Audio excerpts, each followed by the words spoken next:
Wherever you go, whatever you do, throw a little at it. Omax, Vest and Briefs. Kovai குண்டுவெடிப்பு சம்பவத்தில் உயிரிழந்தவர்களுக்கு அஞ்சலி செலுத்தும் நிகழ்வில் மத்திய அமைச்சர் எல் முருகன் பங்கேற்று மரியாதை செலுத்தினார். கடந்த 1998ஆம் ஆண்டு பிப்ரவரி 14ஆம் தேதி கோவை நகரின் பல்வேறு இடங்களில் குண்டுகள் வெடித்தன. இந்த கோர சம்பவத்தில் 58 பேர் உயிரிழந்த நிலையில் அவர்களுக்கு ஆண்டுதோறும் அஞ்சலி செலுத்துவது வழக்கம். அந்த வகையில் உயிர் நீத்தவர்களுக்கு பாஜக உள்ளிட்ட கட்சியினர் அஞ்சலி செலுத்தினர்.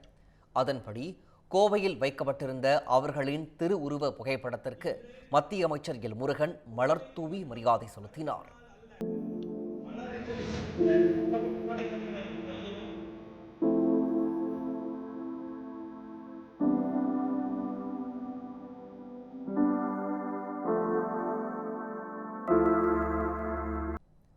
இதனையடுத்து அஞ்சலி செலுத்தும் நிகழ்வில் உரையாற்றிய எல் முருகன், தீவிரவாதத்துடன் திமுக துணை நின்றதால் தான் குண்டுவெடிப்பு சம்பவம் நடந்தது எனவும், கோர சம்பவத்தை திமுக அரசு சாதாரண நிகழ்வாக எடுத்துக்கொண்டதாகவும் குற்றம் சாட்டினார்.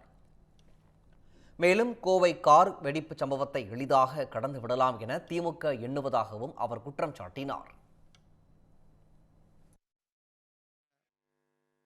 2022 இதே கோவை கோட்டை ஈஸ்வரன் கோயிலில் ஒரு மிகப்பெரிய பயங்கரவாத தாக்குதல் நடந்தது. ஆனால் நம்மளுடைய தமிழக காவல்துறை, இது திமுகவுடைய காவல்துறை, ஏதோ சிலிண்டர் வெடிச்சிருச்சு அப்படின்ட்டு சாதாரணமாக அந்த வழக்கை மூட பார்த்தாங்க. ஆனால் என்ஐஏ அந்த வழக்கை எடுத்த பிறகு அதில் தீவிரவாதிகளினுடைய பங்கு இருக்கிறது,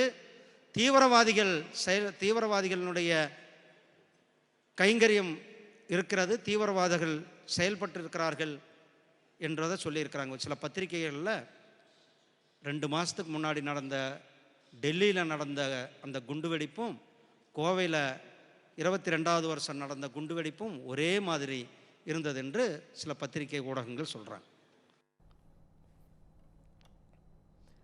இதனிடையே கோவை குண்டுவெடிப்பில் உயிரிழந்தோருக்கு மேட்டுப்பாளையத்தில் பாஜக சார்பில் மோட்ச தீபம் ஏற்றி அஞ்சலி செலுத்தப்பட்டது.